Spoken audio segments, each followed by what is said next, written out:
super grateful to Nikhil for being ready to come on pretty short notice because they had this exciting result. And I propose an introduction by acclamation because Jeremy and Mike know his work much better and his associations, but I just want to say that he's been a friend of CCPP for more than 20 years and is just such beautiful work in cosmology and so on. So, and he's at Yale right now. Right now. Maybe come to CCTV, who knows? Okay, please, any acclamations about what he's working on or worked on? How you know him? I don't remember how I met Nikhil. Huck says that the paper that he cites the most is a joint paper that they did on calibration. Calibration. Yeah, working on He's a calibration. serious Oh, person. super calibration. So if you want to become a great cosmologist, start working on calibration. That's... All right, enough time wasted. Please Thanks, start, Nikhil. thanks, Glennis, and thanks for the invite. So I think Mike also knows, the one other thing Mike knows about me is how I threatened once to kill all the children. And yes, there was that. That's a different conversation for a different talk. Would you like us to get rid of the lights? Are you going to have beautiful No, I think it's pictures? good. Okay. No, Nothing line beautiful. diagrams, yeah. So it's a real pleasure to sort of come and talk to you about the DESI Y1 data. This is really a talk for the I'm sort of standing out here in sort of for the DESI collaboration, and the slides that I'm going to show you, some of them are mine, some of them have been from various people pulling together a whole sequence of talks that we've been giving recently. So what I want to show you is just what the results we just recently released with DESI. I'm obligated to show this. This is our funding agencies and all of our various participating institutions that are all out here.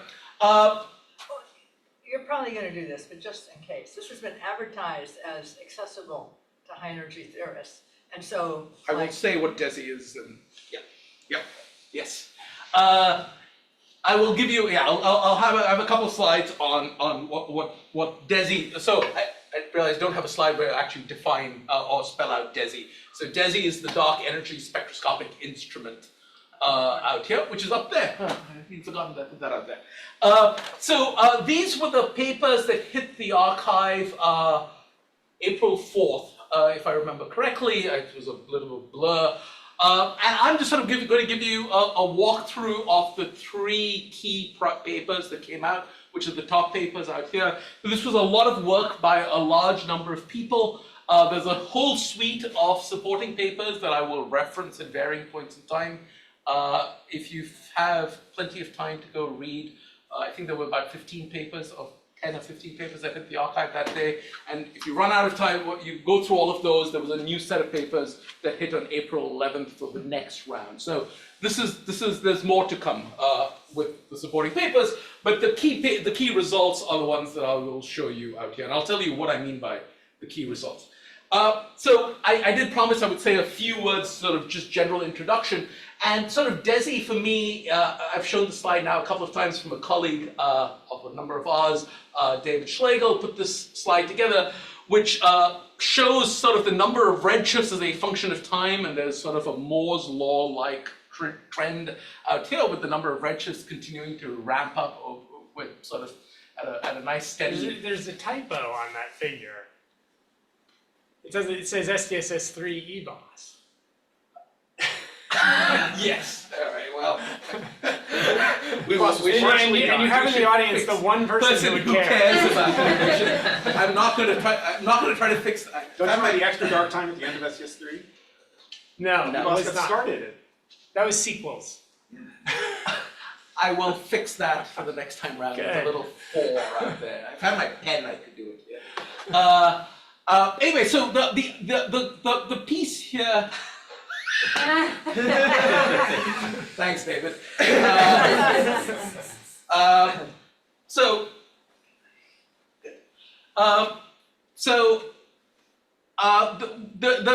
takeaway that I want you to get away from this one is where these surveys have been going is increasing with both the number of redshifts. So we were just increasing the number of galaxies that you survey and survey larger and larger volumes out here. And I sort of give you a little bit of a sense of what that gets you when you get to larger volumes, you get two things. You get larger scale modes, which you just measure larger scales in the universe, but you also measure more modes. And in cosmology, you're entirely limited by the sample that you have. Your sample variance sets your error bars. And so the larger the volume you get, the more sort of independent volumes you have at a fixed scale, and so you can get tighter and tighter cosmological constraints. With the larger number of redshifts, you get multiple probes in the same redshift region, and so you get redundancy in your measurements, but also incredibly good control over systematic effects. And in many ways, DESI sort of pushes into this regime with sort of large volume, much bigger than surveys previously, but also starting to build up overlapping samples where we can say, you have multiple different kinds of galaxies in each of the same region. So what is, those last 4 points or 5 points are a little ambiguous. What? Those are with what? running it, where we sort of imagine DESI and PFS. PFS is the prime focus spectrograph on the Subaru telescope, and it's scheduled to start taking a redshift survey as soon as they commission. And so, what the number of redshifts that they would get going into the future. So, that's the sort of DESI ramp up as you sort of go to year 5 of the DESI data. I should also say, please interrupt me if clearly that was It would happen anyway. good. That was polite. So what I'm going to show you, so there's a lot of information you get out of a galaxy survey, and I'm going to throw most of it out for today because really I'm talking about the data that got released. And I'm going to focus in on the information that we get from the baryon acoustic oscillations. So very quickly, the baryon acoustic oscillations are the sort of imprint of, you good? Okay. Imprint of the sound horizon on the galaxy distribution. So sound waves in the very early universe propagate outwards. They leave an imprint in that in the distribution of matter. They leave an imprint in the distribution of photons. That gives you the cosmic microwave background. But they also leave an imprint in the distribution of matter, and you can go out and measure that imprint in the galaxy surveys that you have today. And the reason we like the sound horizon is it's a standard ruler, and so I can basically do cosmography with that standard ruler. And this figure basically gives you a sense of the way what we're doing. So you're looking at the apparent size of the standard ruler at different redshifts. And if I look at that, if I know I have a standard ruler, I look at its apparent angle that it subtends on the sky, I measure what the angular diameter distance is as a function of redshift. Or if I rotate the ruler so it's parallel to my line of sight, I've measured sort of the two ends, the sort of delta in redshift that I have along the line there, and I measure effectively what the Hubble parameter is, what the expansion rate is at that particular redshift. And so if you have the standard ruler, you can go out and just map out what the universe is, and that's basically what the results that I'm going to show you are doing, is take the standard ruler and go out and map out the results. Just to sort of orient you, the standard ruler shows up in the 2-point correlations of galaxies. So there is a probability there's an excess probability of finding a galaxy a sound horizon's distance away, about 150 megaparsecs away from us. And you can sort of see this you can do this by plotting what the correlation function is, where you get this bump in the correlation function, which we'll call the baryon acoustic oscillation feature, or you see these oscillations in the power spectrum, and you Fourier transform this bump, you get those oscillations that are out there. So just imagine doing that. So those are the measurements that we talk about doing as we sort of move on. And so if you think about what the measurements that we will make today we'll measure sort of the distance transverse to the line of sight, basically the angular diameter distance in sort of co-moving coordinates, but the angular diameter distance out here. We'll measure the Hubble parameter or the Hubble distance at some redshift, so that's just c. And you'll measure and we'll often sometimes do an isotropic average, because signal to noise wise, it makes sense to not only just look at things parallel to your line of sight and perpendicular to your line of sight, but sort of do an average version of all of those pieces. So you can measure that average quantity better than you can measure either one of these pieces. The other piece that I want to sort of highlight here is these are all relative measurements. So you've got a standard ruler in this piece. So really what you're measuring is an angle. measure, you can think of the difference in redshift as some kind of generalized version of an angle out here. But everything is also related to what you know the standard ruler's size is, right? And so that's something that has to get folded into these measurements. Fortunately for us, and this is what makes these measurements so powerful, that standard ruler gets very precisely calibrated by the cosmic microwave background. So if you ask how well does something like Planck tell you what that standard ruler is, it tells you the standard ruler to better than 1%, about 0.5% or so. So you know that standard ruler incredibly precisely already from these measurements, although you can do this measurement without talking about Planck, and you can do it with talking about the CMB and without talking about the CMB, and I'll show you those constraints as we go along. Okay, so here is a one-slide version of what is DESI. So DESI is it's a dark energy spectroscopic instrument. It is, if you live in the dark energy world, this is a stage 4 spectroscopic dark energy experiment, which basically means it's getting down to sort of sub% level distance measurements. And you can sort of see that in this figure out here. You can see what the distance scale is as a function of redshift, and the DESI points are all the points in black, and you can see there are, for over a large range of redshifts, they're all sort of sub% distance measurements out there. So one way to think about it, that's not a precise definition of what stage 4 is, but they're characterized by having sub% distance measurements out here. And you can, that's sort of an isotropic distance. This is what the Hubble parameter is. So this is basically measuring, these are forecasts for what that Hubble parameter measurement would look like as a function of redshift. DESI does this at the Kitt Peak 4-meter telescope. It's a new instrument that got put on with new optics. And it's a 5,000 fiber spectrograph where each of those 5,000 fibers are sort of robotically positioned onto the objects that you go out and look at. So we've done imaging surveys, you know where the objects you're going to target are, and we then just go out, scan, go patch and patch with the sky, figure out which objects you want. The spectrograph puts fibers on all of those objects, get a spectrum for each one of those 5,000 objects, repeat, and you keep doing that until you build up enough area on the sky that you can build a galaxy survey. Okay, so this is what, and I'll break these down and I'll show you some of the results from each one of these pieces, but this is a pie diagram of sort of the various targets that DESI has observed over the range of redshift that you can do. And you can see this both as a function of look-back time, so sort of from sort of the local universe all the way back to about 12 gigayears ago. And you start off with sort of what we will call the bright galaxy sample. These are sort of galaxies very close to us. And this sample goes out to a redshift of about 0.4. We then switch over our target selections. We basically have to keep changing which type of galaxy do you get to efficiently select galaxies at different redshifts given the imaging surveys that you have. So in a redshift range from about 0.4, this really should go out to about 1.1. We switch over to red galaxies where you can efficiently select them over that region of time. We then go over to these emission line galaxies. These are the red galaxies, the galaxies where they're no longer doing any significant star formation. The emission line galaxies are clearly doing a lot of star formation out here, so they're quite different types of galaxies. They live in quite different halos. That runs from about 0.6 to 1.6. And just to highlight a point that I made early on, which is you're looking for redundancy in your samples, you'll notice there are overlapping regions out here. So you can do measurements where you can do things both with the emission line galaxies as well as the luminous red galaxies.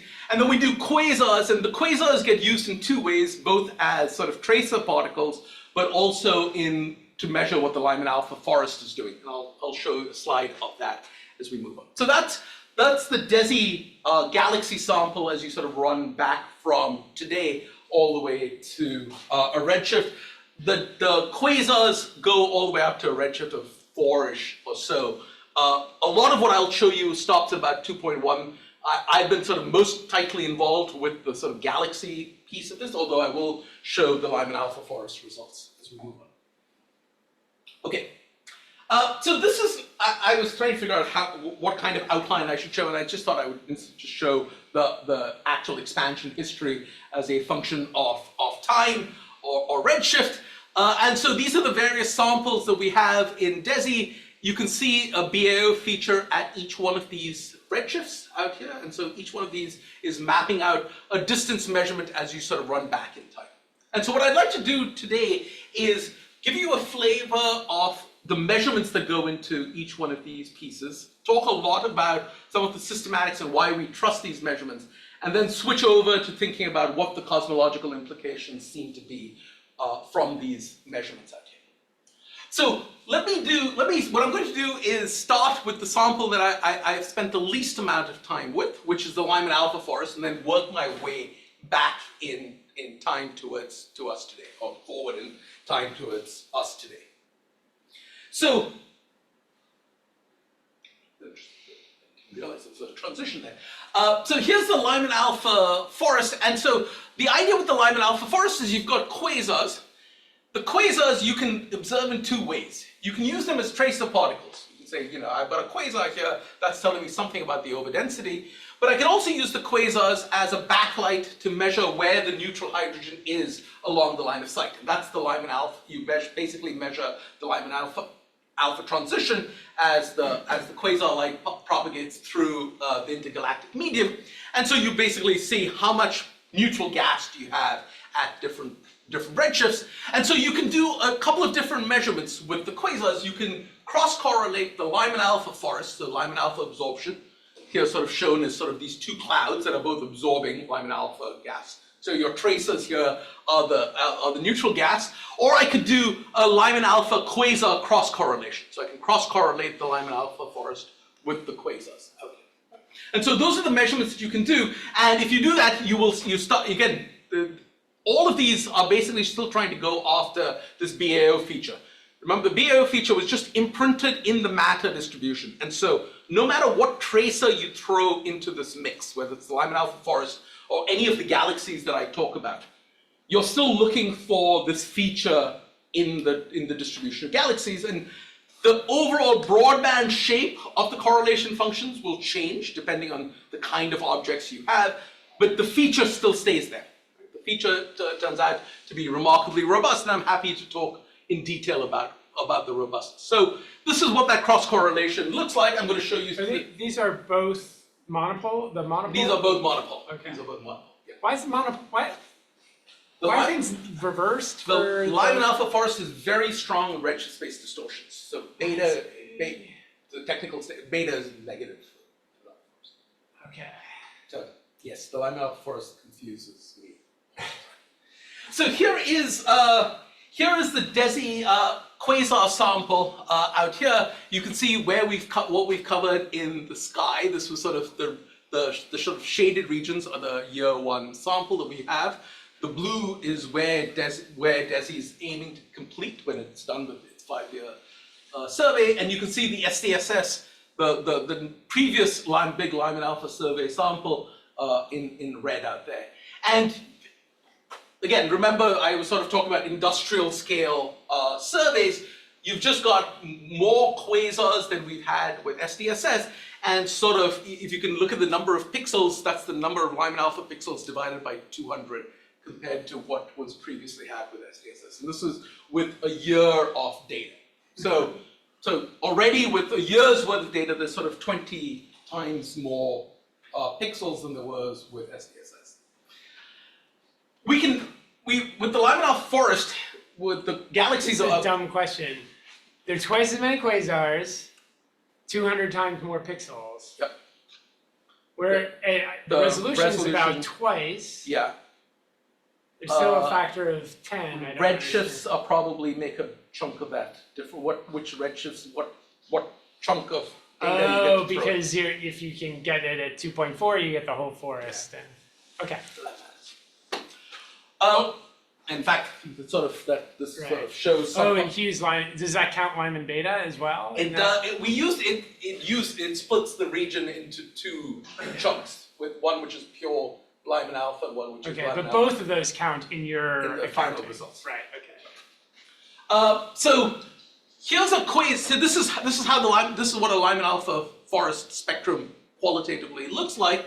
You've got the Lyman alpha line. These are now put down into the rest frame wavelength, and all bluer light is going to get absorbed. And so you can look for absorption features in all of these, and basically every little dip out here, every loss of flux out here is some neutral hydrogen along the line of sight that you're absorbing as you sort of go through, as you run through the entire region. And so the Lyman alpha forest analysis splits itself into sort of these two regions. This is a region which is just pure Lyman alpha absorption. And here's absorption that comes potentially both from Lyman alpha and Lyman beta. Those will be at slightly different redshifts because, of course, when things redshifted out into that particular transition will be slightly different for each one of those cases. But again, there will be some Lyman alpha information out here. There is also, and this is not going to be important for the cosmology out here, but in terms of the systematics, you can also use these regions of the quasars to understand what kinds of systematic effects do you have in the data out here. Because there cannot be any Lyman alpha lines out here. So any signal that you see in this region clearly is something else in your spectrum.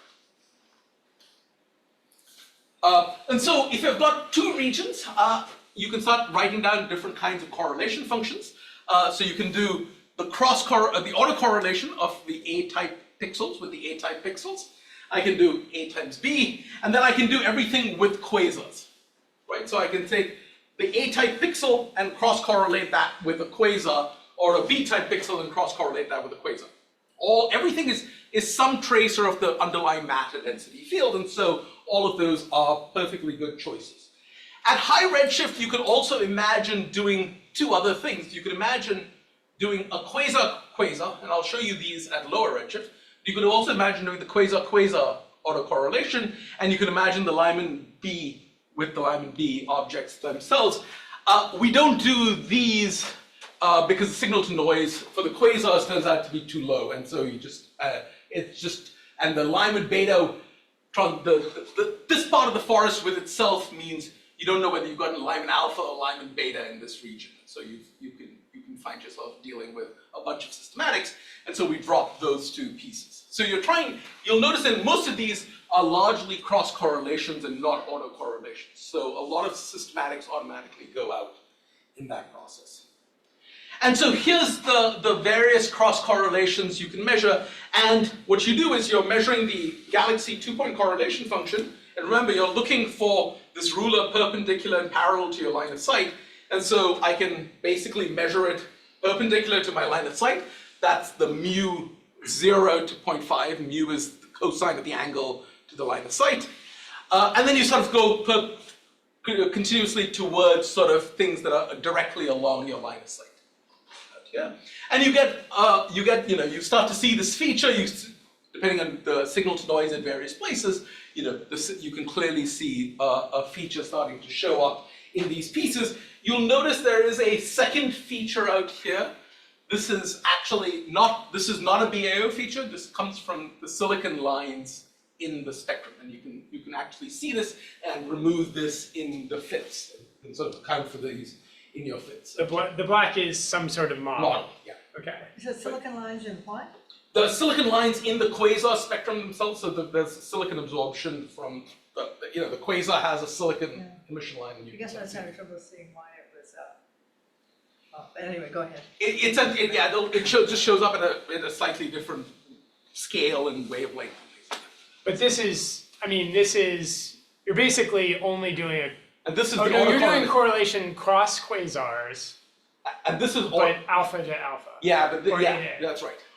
And these are okay. Right. So coming back to and mu low is transverse. Mu low is transverse. So right. So you're doing two separate quasars, and you're looking. So that's why silicon only appears in the things that are basically directly things that are very close to parallel to it. Yeah, because if they're almost at the same redshift, which they kind of have to be. Right. Yeah. Okay. So there's like more than one silicon line. I guess, yes. Yeah, there must be. Yeah. There's some pair, and you're seeing the pair at slightly different redshifts because you're doing cross quasar, and that's why it's smooth and not a spike. That's right. Okay. Okay. And so you can do this. So here are the various correlation functions, and really the piece here is, even in all of these, you can start to see this BAO feature at 100 H inverse megaparsecs. You can sort of see that showing up in each of those scales. And all we're going to do is use these now as a standard ruler.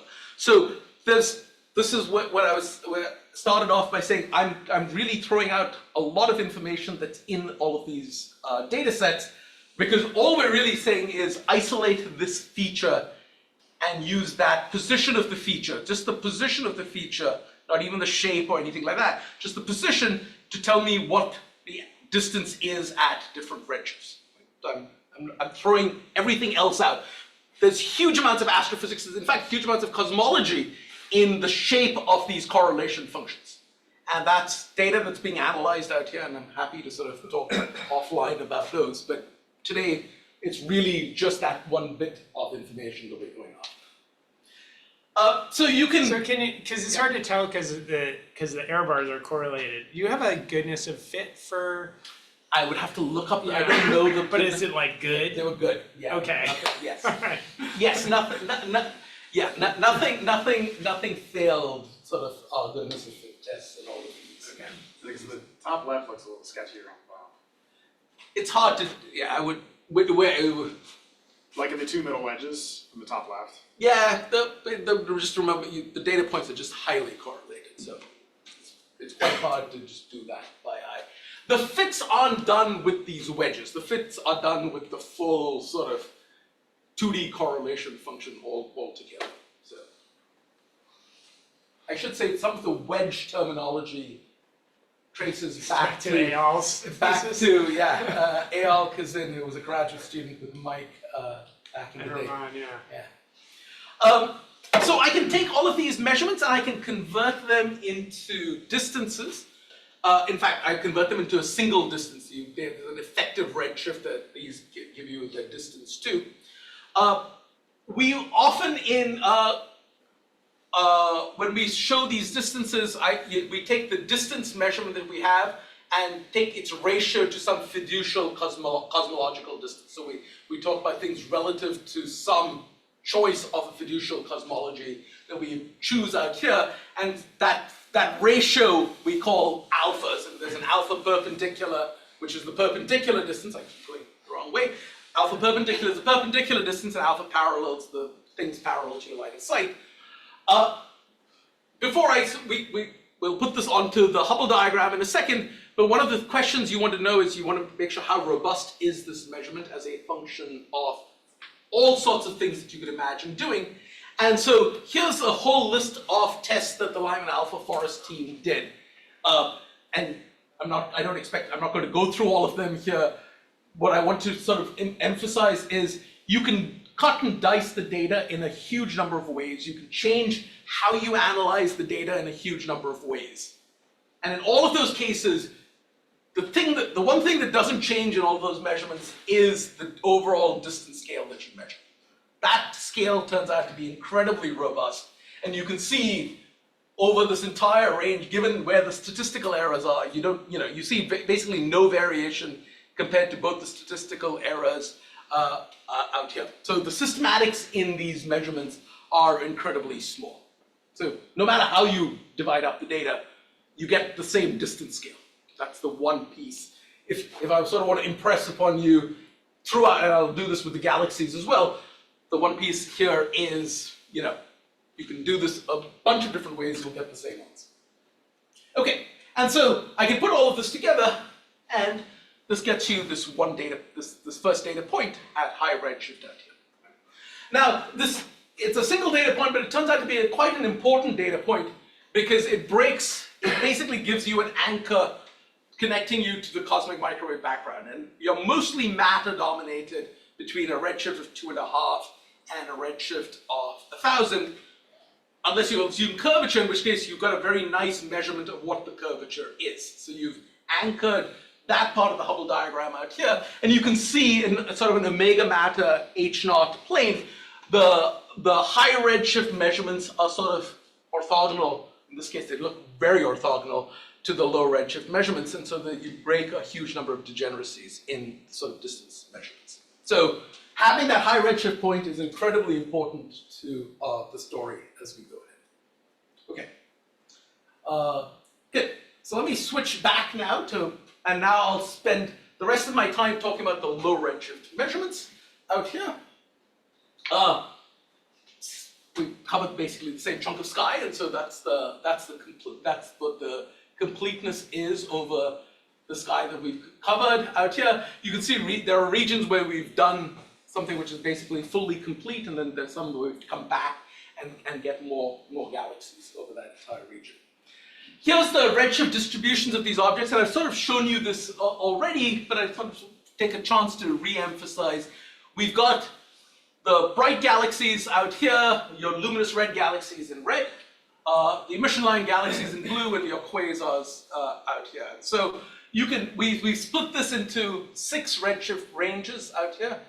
They're largely, at this point, still single tracers in most of the redshift ranges, except for the redshift range, which is the one sitting out here, which is about 0.8 to 1.1, where we've got both emission line galaxies as well as red galaxies in that region. So we can do a number of systematic tests. The data that I'll show you has 5.7 million, about 6 million unique redshifts, and it's a volume which is about 18 cubic gigapascals, about 3 times SDSS.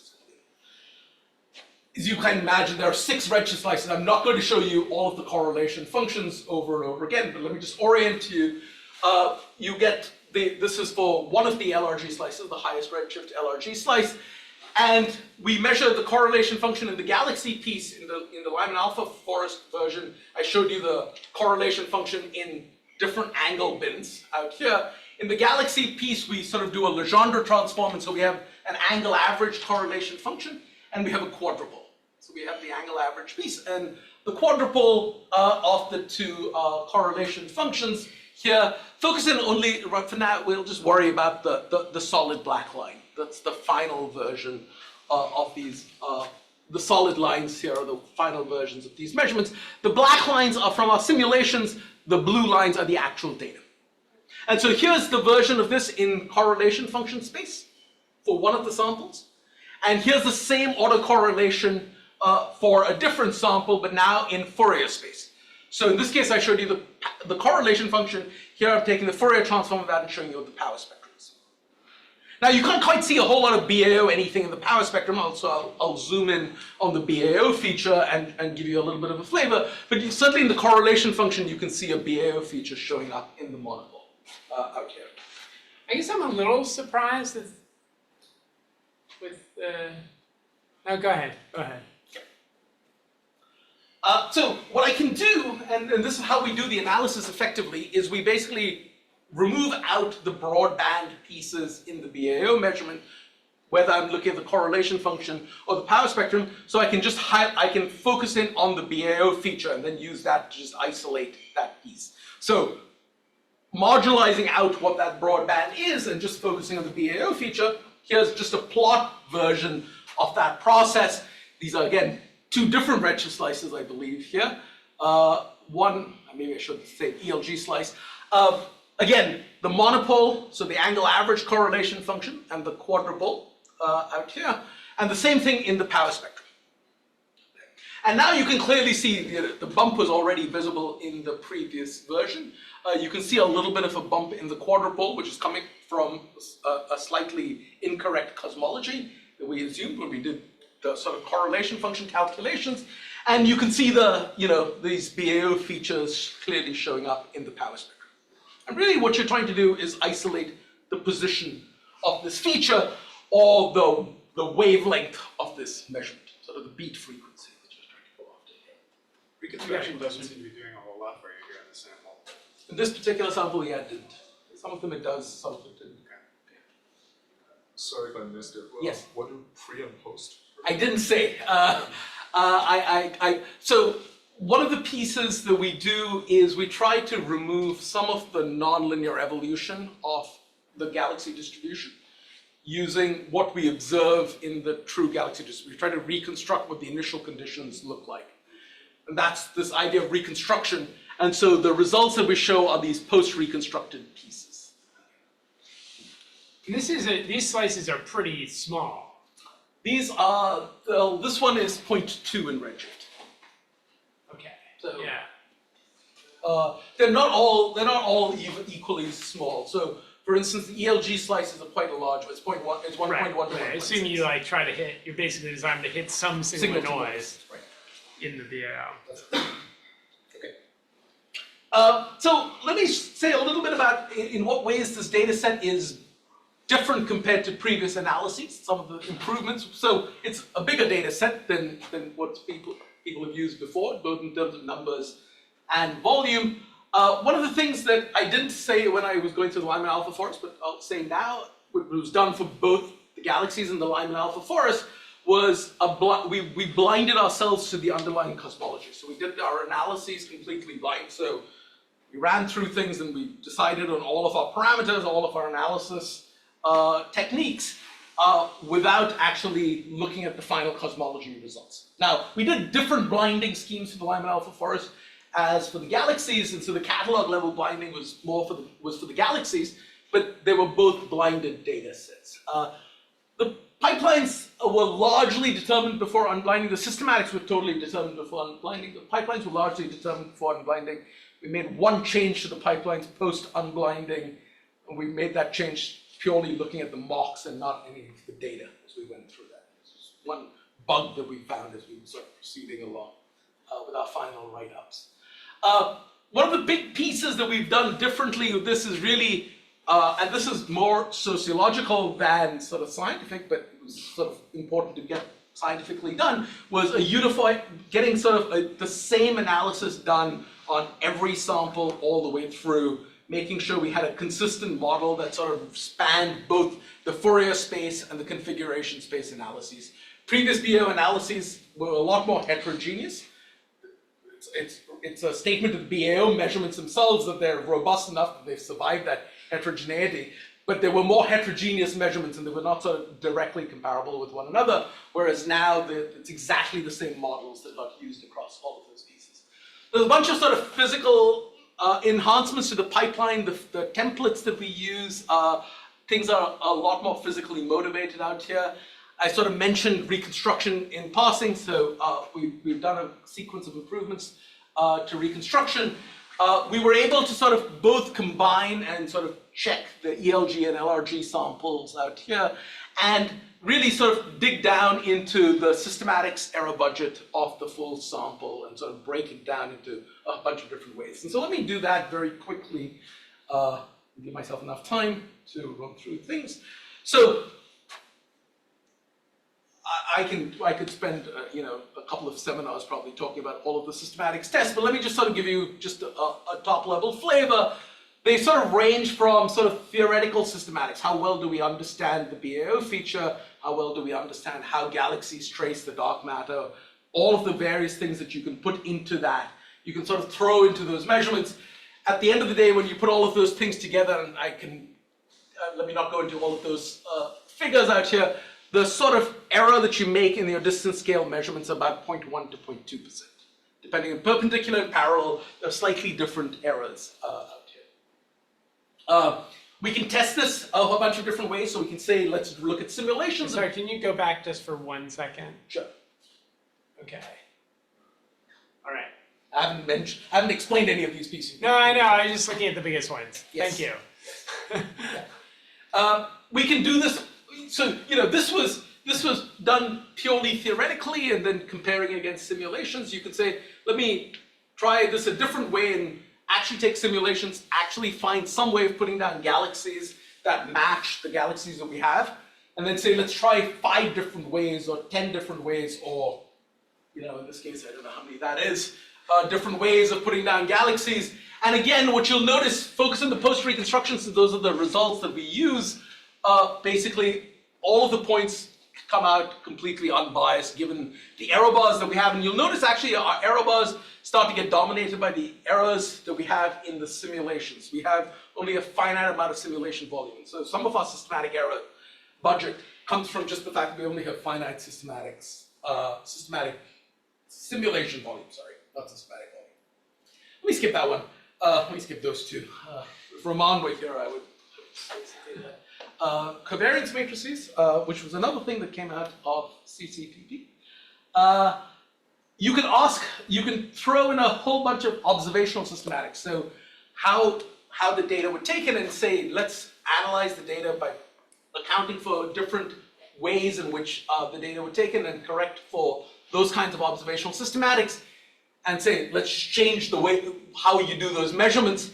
And you'll notice that one version actually tries to correct for these, the other version says don't try to correct for them at all. So that's sort of an extreme version of these things, and that basically results in no change in the BAO scale.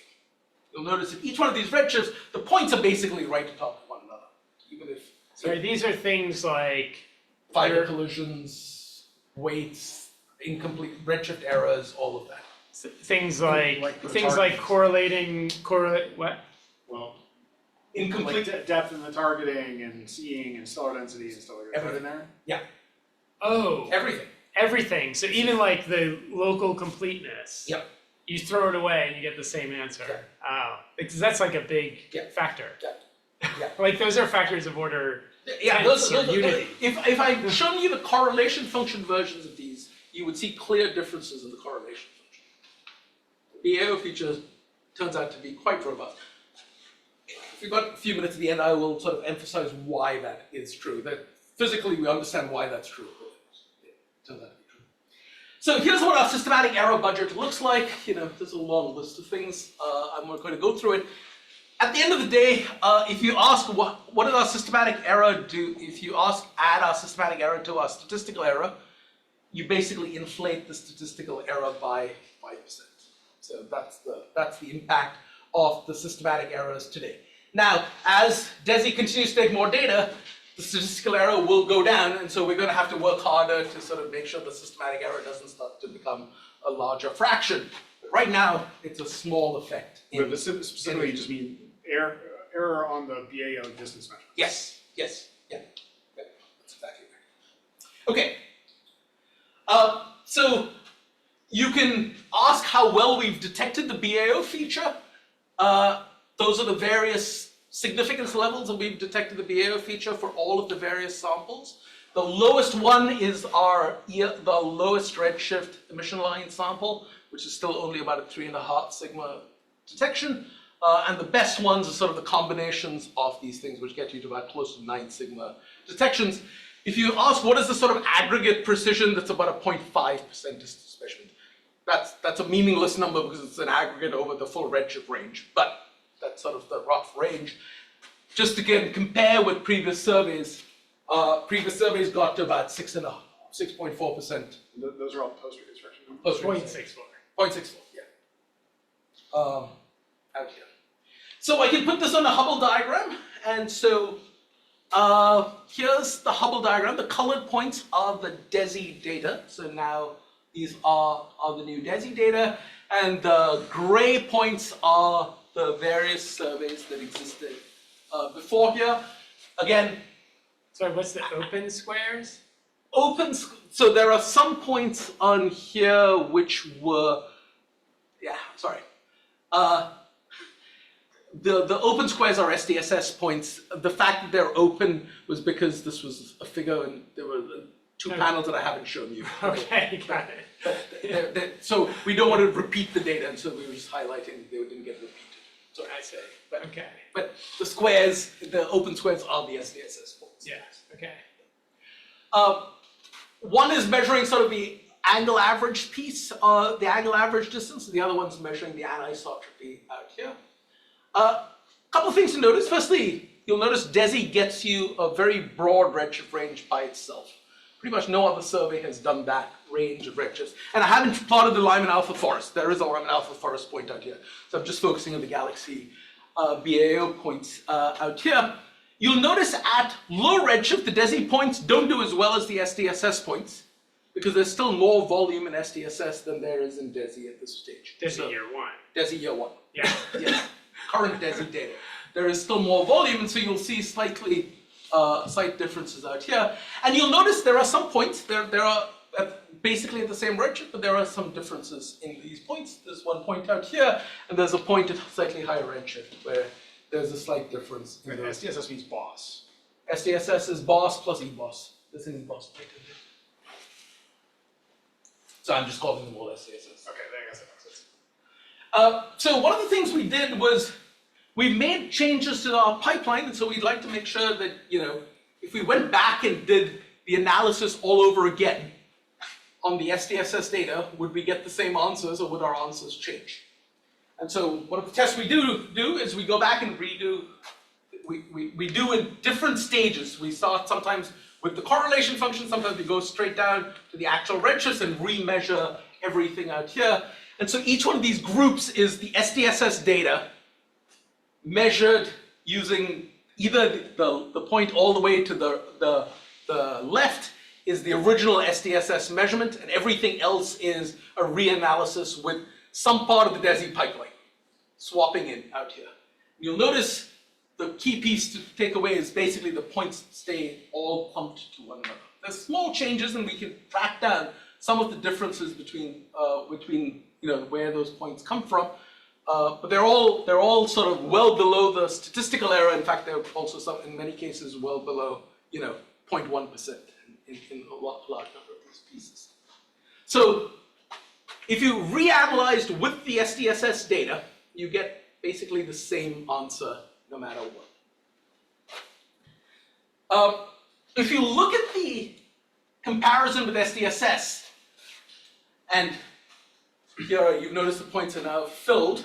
So, Okay. right. So this is the distance parallel to the perpendicular to the line of sight and parallel to the line of sight. And in that particular projection, you'll see there is the two SDSS, the SDSS and the boss point at a redshift of about 0.6, has, they're slightly discrepant with one another. The DESI and the boss. The DESI and the boss points. So we spent a bunch of time looking at this data set and trying to understand where we, what could be causing this. The first thing to notice is these are basically independent data sets. The cross correlation between the two data sets is about 0.2, the cross correlation coefficient. So they roughly are independent data sets. So you can sort of treat them as roughly independent. You get about a 2.7, the difference here is about somewhere between a 2.7 and 3 sigma discrepancy. If you reanalyze the data with the with the new DESI pipelines, that goes down to about a 2.5 sigma difference. Yeah. But it's just that, you have 10,000 square degrees in one and a smaller area of the other. That's why they're not correlated, or? Yeah. So, but you could take the SDSS and cut it down to the. We could. We didn't do that. Okay. So but that would be totally definitive, just to say it's a different sample. We could, we can certainly try. Yeah, we could certainly go back and. So the challenge, of course, is to do that would also require getting mocks that match all of these pieces. Yeah. And so we didn't. It's something that we would love to be able to do, and I think we would love to have a better, cleaner answer for year 3. Now we know there's a difference here.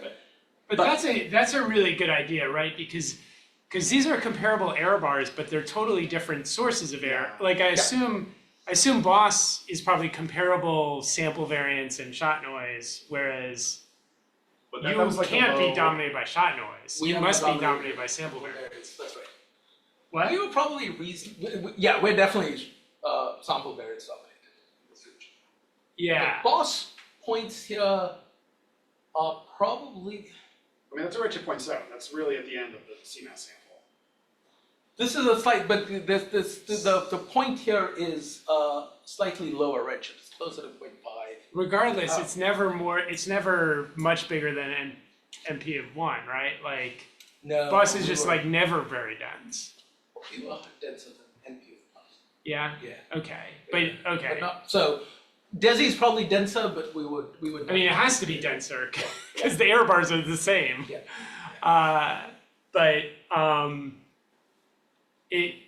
it does suggest that if you cut down that, I'm just wondering, well, maybe this is just a question. If you cut down SDSS to the area you've got, like, is that a useful comparison at all, or is that just like you expect it to be super noisy? That may be too noisy. I think the question that we could ask is, how often would we have seen such a fluctuation? Yeah. Given the marks that you have and things like that, you can definitely dig. we could definitely dig more into this point. As of now, we sort of don't think there's nothing, we can't find anything wrong with either one of the analyses. It's sort of at the level of difference where you sort of could expect a random fluctuation. But in which? Both. In both? Both. Yeah. Well, because then you'll never resolve it. If it's...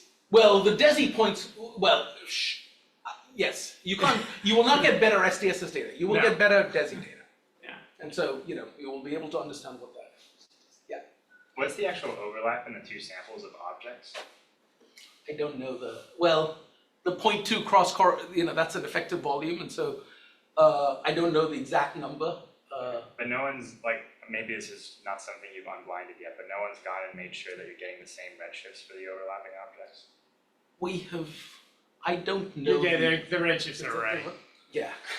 What do you mean by say that the redshifts are I right? Is that mean- the whole analysis, like if the redshifts are right, then Like, it'd be very hard for them to not be getting the right redshifts, and in a way that they didn't notice. I mean, that stuff was checked at the development. There were enough checks off, overlapping samples with redshifts with the pipeline okay. that I don't think, But- I don't think that this could, there was no way this would have slipped but through. things like, but we're not getting the redshifts in this panel, and or we're getting 90% of the redshifts instead of 95. Like, that's the sort of thing, and then that imprints some pattern if you're not tracking it. It would show up, the thing they would have to worry about would be not getting the redshifts correct, or not getting them at all in some way they're not tracking, in some subtle way to cause this, right?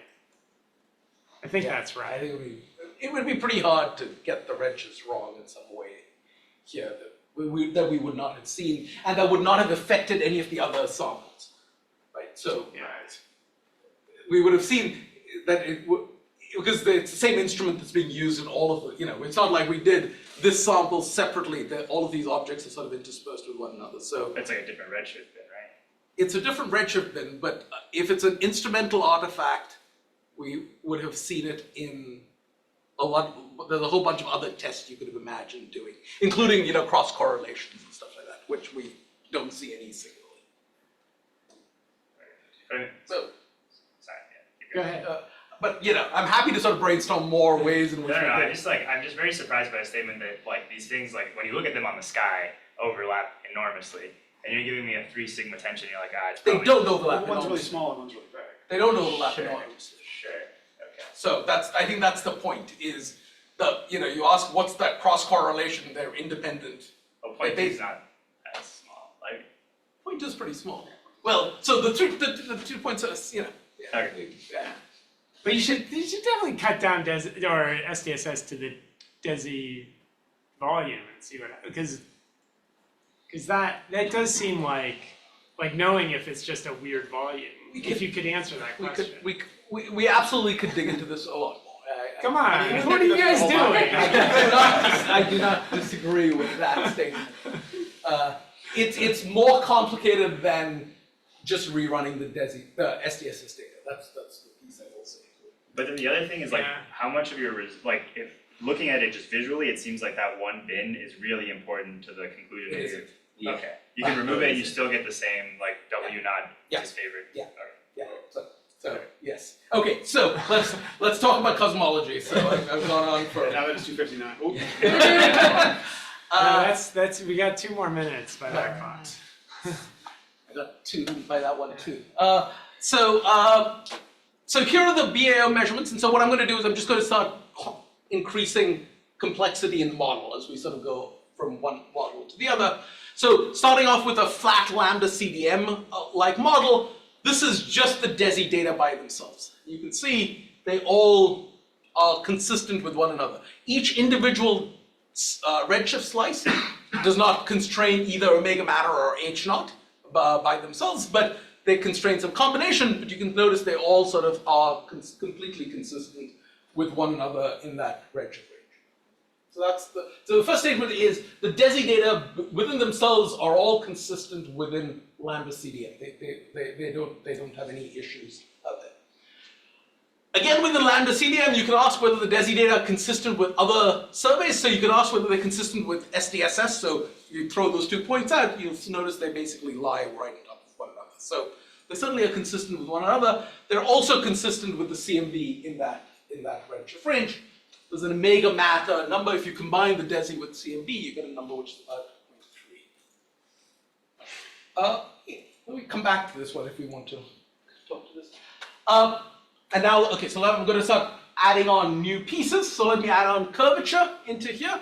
So if I throw in curvature, that's the DESI BAL, the CMB. And now remember, this is where the Lyman alpha forest buys you a lot, because I've got the CMB. I go down to the Lyman alpha forest. That's a very tight measurement of curvature. And then I can measure the rest is just what is lambda doing in the remaining part of that. So because they have very different redshift dependencies. And so you get a curvature value which is basically centered around 0, or very close to 0. So consistent with being completely flat. Okay, start getting things a little bit more interesting. So now let me introduce a dark energy equation of state, but let me imagine that it's just a constant equation of state, but not necessarily -1. The DESI BAO by themselves sort of give you that contour. That's not particularly constraining one way or the other. That's not surprising. You don't have a whole lot of redshift resolution in the region where W is important.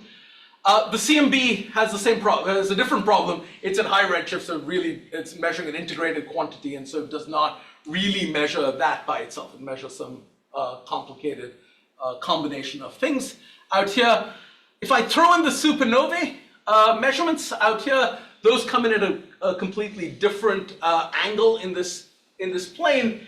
And within this version of an equation of state, you'll see that the DESI BAO are completely consistent with a cosmological constant. You get something which is still consistent with -1. Now, this doesn't, of course, mean that it is a cosmological constant. You can imagine, you can construct models where you have time-varying pieces that look like a cosmological constant if you only allow a constant equation of state. So you can say, let's expand out that equation of state and ask what happens. And so let me do this in 2 steps here. So let me start, if I just do this with DESI by themselves, you're not going to get an interesting constraint. You can see that constraint. Those contours out there are huge. You don't have enough data. DESI with the CMB, you'll notice that the center does not lie on a cosmological constant, but lambda is that crosshatch out there. It's just outside the sort of 95% confidence interval. That's about a 2.6 sigma tension with lambda CDM. So the DESI points, you look at the Hubble diagram, and I'll put the Hubble diagram back up. The best fit really does want you to vary things around with an equation of state. Life gets more interesting if I throw in the supernova data.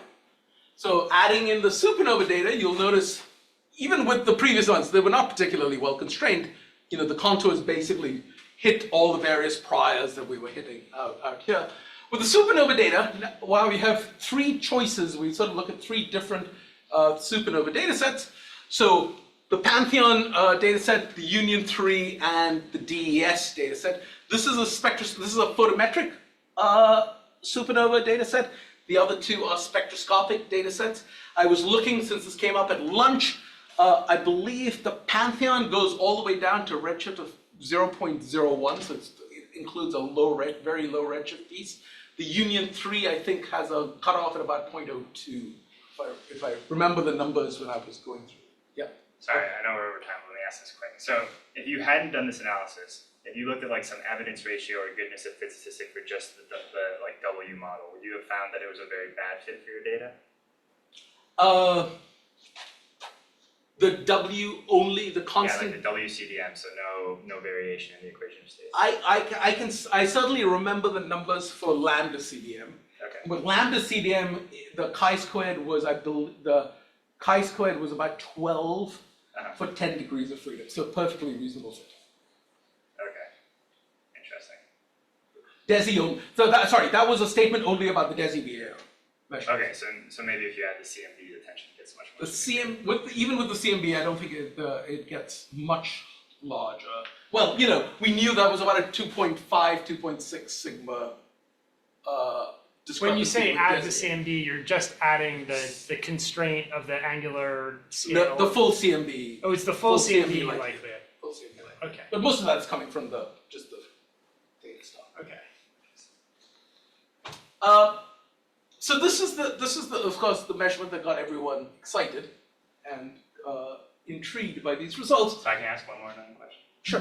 So is there any statistical tests you guys have done to argue that this second fundamentally different model for dark energy is a better fit to the data I than think- the previous model? Yeah, so people calculated Bayesian evidences for these things, Okay. and I have to look at what the Jeffrey scale numbers were. It was somewhere between like moderate. It was weak to moderate, Okay. which I then have to always go back and look Sure, at to sure, yeah. remind myself what weak to moderate was. So no one in DESI is saying this is a detection Sure. of a time varying equation of state. I think the most we have said is tantalizing hints of something interesting happening. That's not in the Jeffrey scale.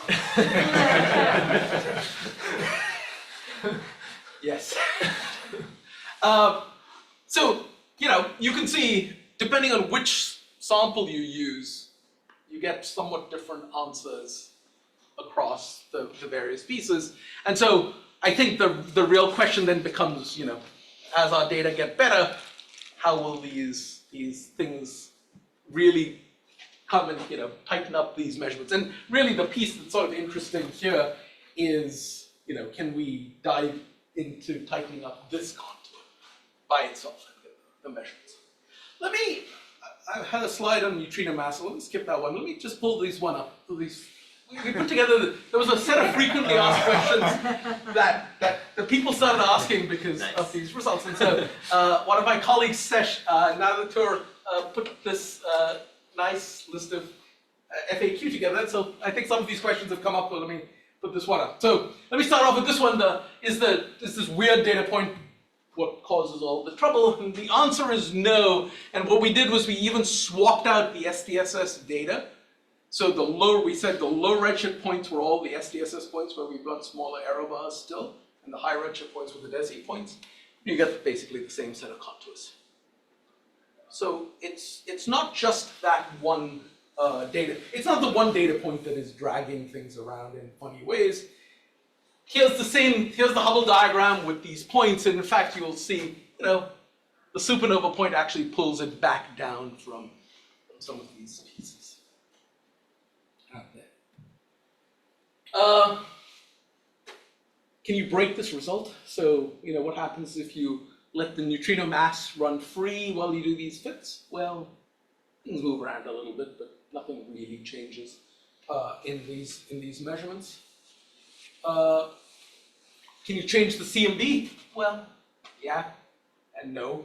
You don't change this result to the this is pretty robust to the CMB pieces. So depending on which CMB likelihood you choose to use, you get the same answer here.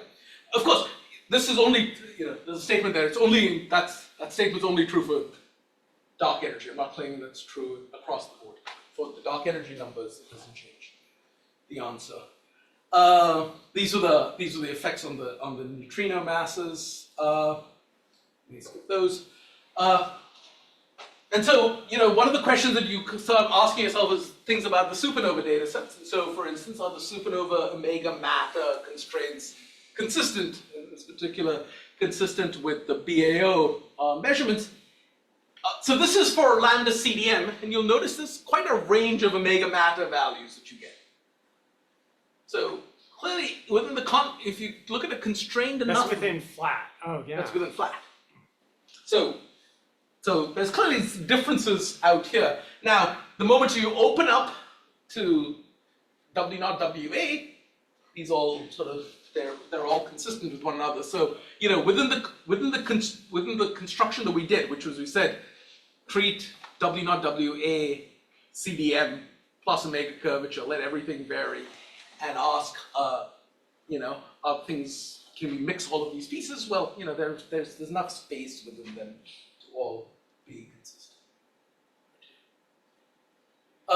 And then of course, does DESI and SDSS differ in omega CDM? And the answer is no. You basically get the same omega matter values for these points. And of course, if you just took those 2 points and computed omega matter from them, you would get different answers. But not interesting.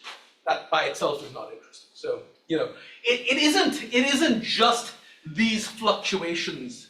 While your eye is drawn to those fluctuations, it isn't just these fluctuations that are driving this cosmological piece. It's that entire bit of everything put together. So I will stop here. That's the Hubble diagram.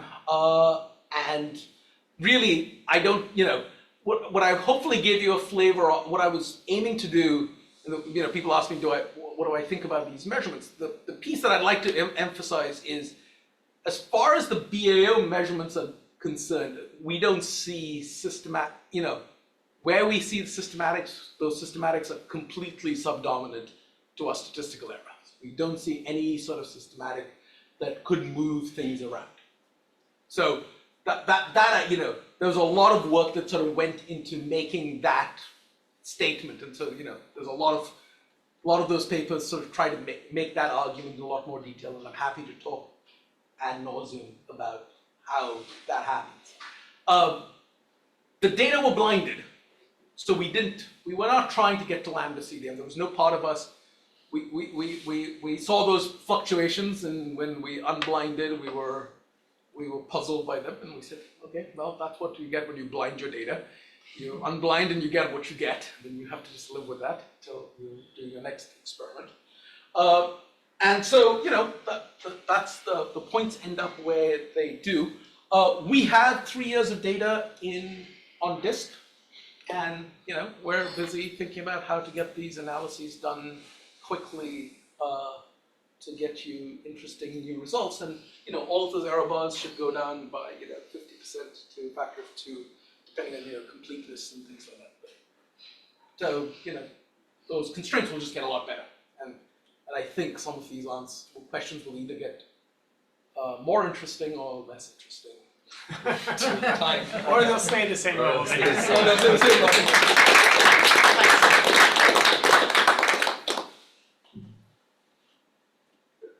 Yeah. I think we skipped through a slide of Hubble tension. Can you talk a bit on that? There's a Hubble tension. It stays.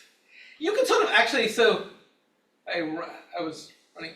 You can sort of see the problem. Let's see. You can sort of, this is not the best slide. Sort of see the issue here. You could ask whether this was going to resolve. What was this going to do with the Hubble tension?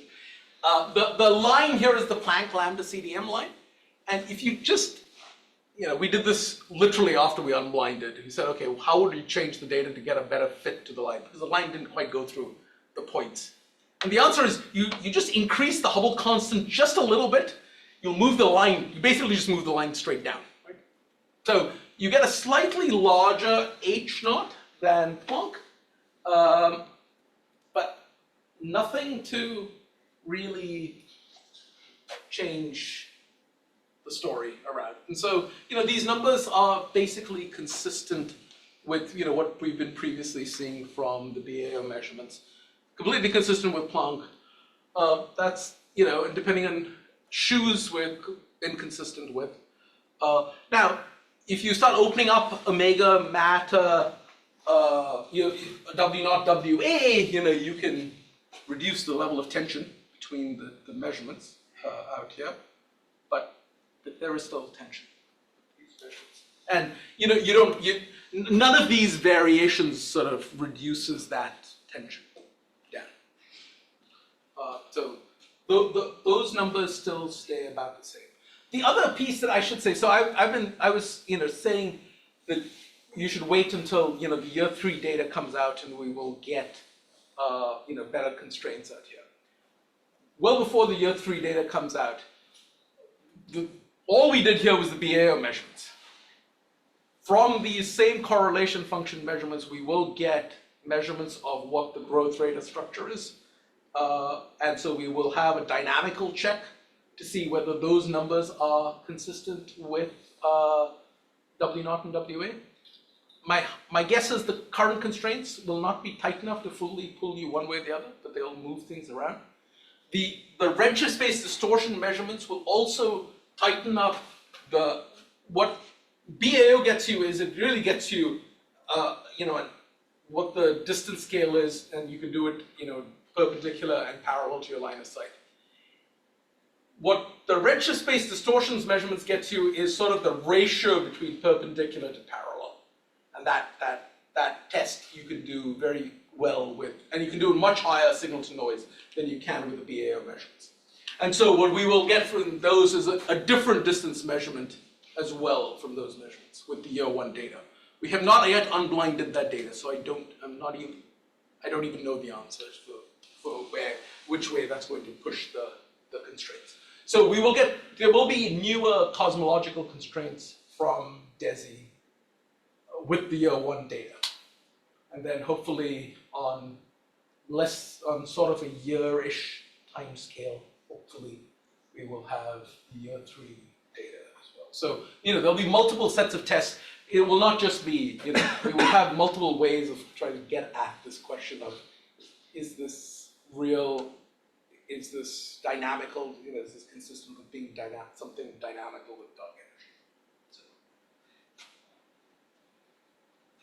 Can you go back to your Hubble diagram? Which one? That one. This one? Yeah. Okay. So you can't just throw out the Lyman alpha forest. We could. I mean, what would it? No, this doesn't have the Lyman alpha You forest. don't in have it. to Lyman forest. Yeah. So but your full analysis does. Yeah. Is that important, or does it My not hunch matter? is that if you throw it out, you will weaken the curvature constraints, so you'll open up a degeneracy with the curvature. I don't remember. Sure. So You will. Yeah. But does that affect this? I don't remember. Yeah. I don't remember the answer. Because that's the one that, is the hardest to measure. I feel like. I know a lot of people who will I know. object very I know. strongly to that. I think it's newer than the Galaxy BAO, right? But Well, it's also just it is more complicated. it is more complicated. But Right. I come back. I'm not saying it's the answer. I'm just. I know. I'm just saying what would happen if you. So I will say two things, right? The first one is, it is definitely more complicated, but clearly is quite robust to no matter what you do to the data. And those reasons that it's robust is sort of the same reasons that the galaxies are robust. It's a scale which is much larger than any physical process that normally happens. Now, for the Lyman alpha forest, that's not for galaxies and galaxy formation, we know what those scales are. Halos live in sort of 20 megaparsec, 10 megaparsec scales, and that's the scale where physics matters. Lyman alpha forest, you could imagine ionization fronts and things like that that are more complicated, right? But it's still a large scale feature. It is also a 3D feature. Mhm. Yeah. And very few things sort of imprint a 3D feature in the Different universe. quasars. Yes. Yeah, in different quasars across everything. And so, there's nothing to say the Lyman alpha there's any real systematic in those data. So, we could absolutely play the game of drop one data set, but we can certainly do that for all of the data sets and ask the answer. Can I ask you a quick sociological question? Sure. You were talking about the unblinding, and if I remember the results correctly, in the blinding section, you talked a little bit about a couple of things that you changed after you unblinded. Yes. Which way did that move the results? It didn't. It didn't change. It didn't. Okay. It didn't, yeah. You're There were largely bug fixes. We realized, for instance, that we had run the pipeline with one switch and we had meant to throw the switch in a different direction. But if they didn't change the results, why publish with those changes? because we think those were the better things to do, so we made the updates, but they didn't move the answer. We could, yes, we could have decided we would be very strict about not touching anything. We felt largely that, it was okay, it was good to say what the results were before, what the results were, after, and then go the direction where you said, yes, I know this is what I really want to have done. We certainly, the extreme example of this would have been, if there was a bug fix that had to happen, we realized there was some issue with the catalog or something like that, we had to fix that, right? I would still prefer to publish a fixed catalog than But if I understood what you were saying, it wasn't as though the unblinding caused you to see the bug fix, it just happened to be it just happened, yeah, simultaneous. that's right. And we didn't even see, it was someone who was looking at the code and said, oops, we gotta fix this thing. Might have happened before or after it was uncorrelated. That's true, but I mean, the spirit of blinding, whether or not you agree with it, is like, you can't find bugs in the code, but you're searching the code because you found a surprising result, and then you keep finding bugs until the surprising result disappears. So even if it's true that you didn't find the bug because of the results, you could say it's philosophically at tension with blinding to look for bugs because of a surprising result, fix the bug, and then publish the result. I don't disagree. I don't disagree with that position. I don't disagree with that being it was not the position that we, as a collaboration, wanted to take. Sure. I agree that it's a perfectly correct philosophical position to take, a consistent philosophical position to take. I will say we did not find any of these bugs because we were trying to fix this result. Someone just happened to be looking at the code that day. There were lots of things, So there's a broader challenge, which is how do you do these, blinding these data sets is quite hard because, your systematics live sort of in the data and you can't sort of turn off looking at the data. So you can't just say, I'm going to look at a small part of the data because, some part of the systematics tests require looking at the full data set and digging into those.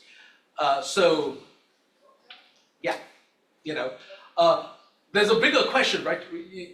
Along those lines, right? You might ask the other question, which is now that we've done, if you want to be very strict, we've gotten year one data. We know what the answer is. We can't just if we throw out the data, we've lost some chunk of our statistical power to go to year three, right? So how do we handle these? And it's even more subtle than that because the way you cover the sky means you start building up contiguous regions as time goes on. So if you say, I'm only going to look at the year two data onwards, you've now just made your data much less contiguous and much harder to analyze and, thrown out a bunch of information. So I think it's an interesting challenge. I will say, I personally, and this is not, I'm not now speaking for the DESI collaboration, I'm speaking for myself here.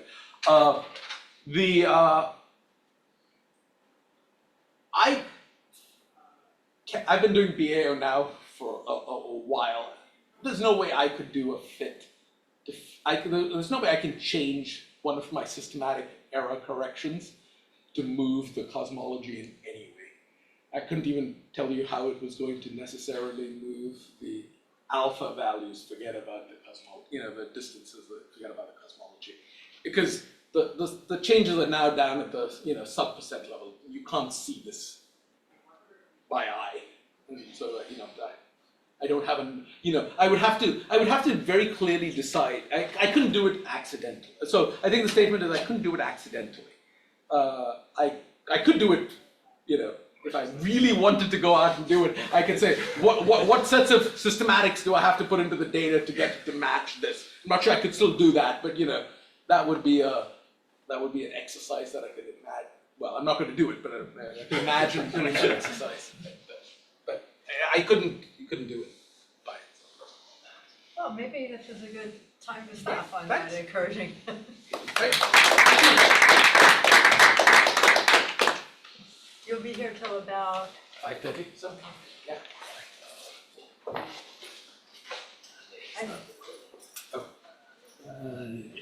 Yes, I do. So when is? Wow,